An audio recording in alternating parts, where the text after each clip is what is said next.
mensaje, están arropando a todo el mundo. La juventud nuestra no recibe las opciones que reciben en otras latitudes de ver un cine comprometido, que no necesariamente por ser comprometido tiene que ser visto, sino porque tiene buen cine, que es lo fundamental.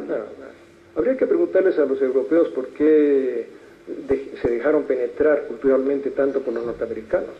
Cuando apareció la primera cadena de hamburguesas en Champs-Élysées ya sonó un campanazo, ¿no? Después vino una especie de Disney World en las afueras de París, que algunos dijeron que era un Chernóbil cultural. Fue catastrófico, ¿no? Porque se han perdido grandes cinematografías. La cinematografía francesa, la cinematografía italiana, la comedia italiana, el buen cine inglés, han sido absorbidos por las transnacionales del cine norteamericano y están produciendo un cine inhumano, violento, un cine que no tiene mucho que ver con las propias raíces culturales de esos países. ¿Cuál es? Hay una cosa que me parece a mí sensacional y dramática al mismo tiempo.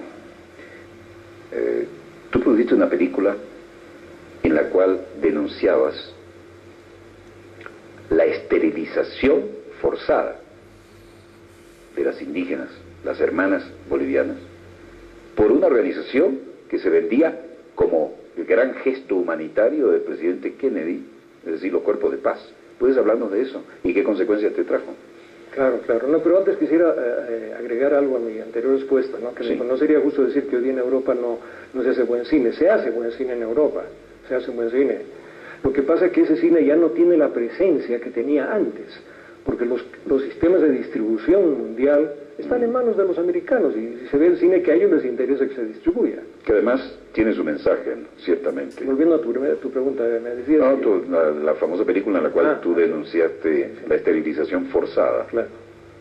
¿Qué pasó con eso? Porque eso es un largo capítulo de la lucha con la cámara al hombro, ¿no? Claro, esa película ya nos permitió tener en el trabajo nuestro un cine comprometido, un cine militante.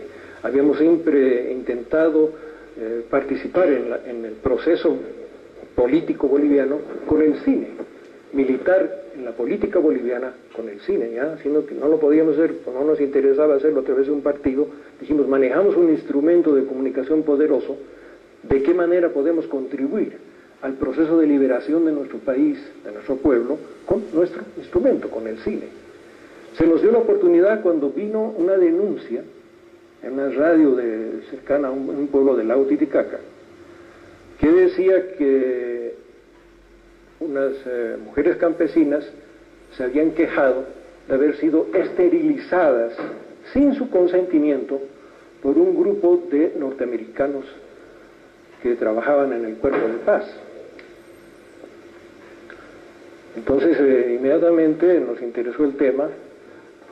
Un compañero nuestro fue a hacer una investigación a la región esa de Guatajata, donde se había producido la denuncia, pero no encontró muchas evidencias.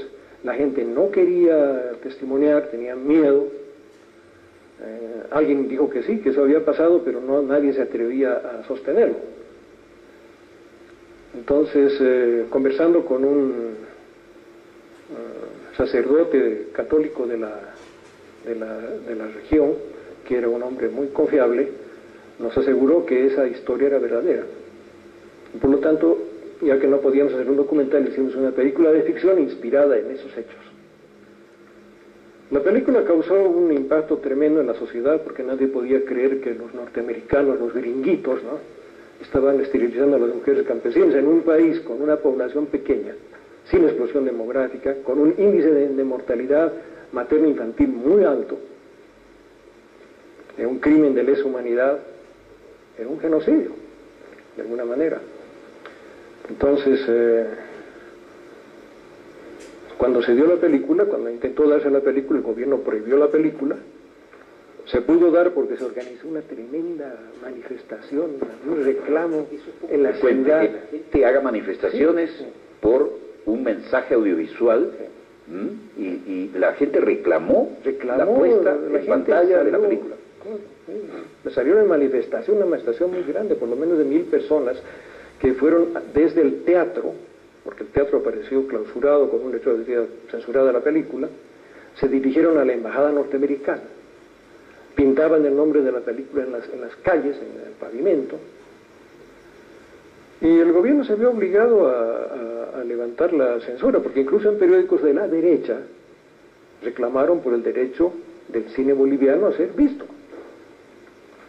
Y la película se dio, nos sirvió de un gran apoyo publicitario la censura, porque la película fue vista por mucha más gente de la que habría visto la película si no hubiera sucedido ese hecho. ¿Fue esa la película que te permitió ganar el Timón de Oro en el Festival de Venecia? Sí, fue así. Pero esa película, lo más importante de esa película no son sus premios, sino su efecto político. Porque la película... La pregunta iba dirigida precisamente a eso, ¿no? Pero no podíamos dejar de mencionar los premios que tú no mencionas, que cualquier latinoamericano que quisiera tener haciendo cine. Bueno, no, la película no se... Tú evades decir los premios que ha ganado, y lo ha ganado prácticamente todos en Europa. No todos, algunos premios. La película produjo un impacto tan fuerte que obligó al Congreso a instalar una comisión de investigación, y lo mismo hizo la Universidad de San Andrés, que en ese momento la más importante universidad de La Paz. Y estas dos comisiones trabajaron como 2 o 3 meses, no recuerdo muy bien, y llegaron a la conclusión de que efectivamente la denuncia que mostraba la película era verdad. Estaban los norteamericanos, los cuerpos de paz norteamericanos de la famosa Alianza del Progreso de Kennedy, esterilizando a las mujeres campesinas sin consentimiento. Eso permitió, el efecto más importante, más contundente, es que eso se traduce en la expulsión. El general Torres, jefe del gobierno militar progresista, el año 1970, basándose en los documentos de la investigación, en la denuncia de la película, expulsó al Cuerpo de Paz de Bolivia. Estuvieron 20 años fuera. Eso te dejó bastante marcado para ciertos servicios, ¿no? Seguramente. Pero también nos dejó la clara idea de que el cine podía influir en la historia del país. Decían, una película no cambia la historia, sí cambia. Depende de qué película. Y esa película cambió. De hecho, hubo una película muy importante que nunca se podrá ver. Sí. Tenía una denuncia de ese calibre, y en Europa, sorpresivamente, sospechosamente, y todos los terminados en mente que querramos, adverbios y no adverbios, quemaron el original. Sí. ¿Cómo fue eso? Bueno, fue un error nuestro. Yo creo que comienza con un error nuestro, ¿no? Porque el efecto que tuvo Yaguarmalco, Sangre de Cóndor. Sangre de Cóndor es la traducción de Yaguarmalco, que fue la que hizo esa gran denuncia sobre el Cuerpo de Paz, ¿no? Exacto. Esa película seguramente debió preocupar mucho a los servicios secretos norteamericanos que operaban en Bolivia. Y por lo tanto, creo yo que ellos no nos perdieron de control. Y nosotros ingenuamente, todavía éramos muy ingenuos en ese tiempo, muy jóvenes, no nos cuidamos. Y un compañero, en una entrevista que hizo con la prensa, dio bastante información sobre la temática de la película. La película intentaba mostrar la injerencia de la embajada norteamericana en la política de Bolivia. Se hizo la película, se terminó el rodaje, tardamos muchísimo tiempo, como 6 meses haciendo la película. 20.000 personas de la población del siglo XX trabajaron en esa película para reconstruir una historia verdadera, con protagonistas. Los actores eran verdaderos protagonistas de los sucesos. 20.000 personas movilizadas. 20.000 personas movilizadas para hacer la película.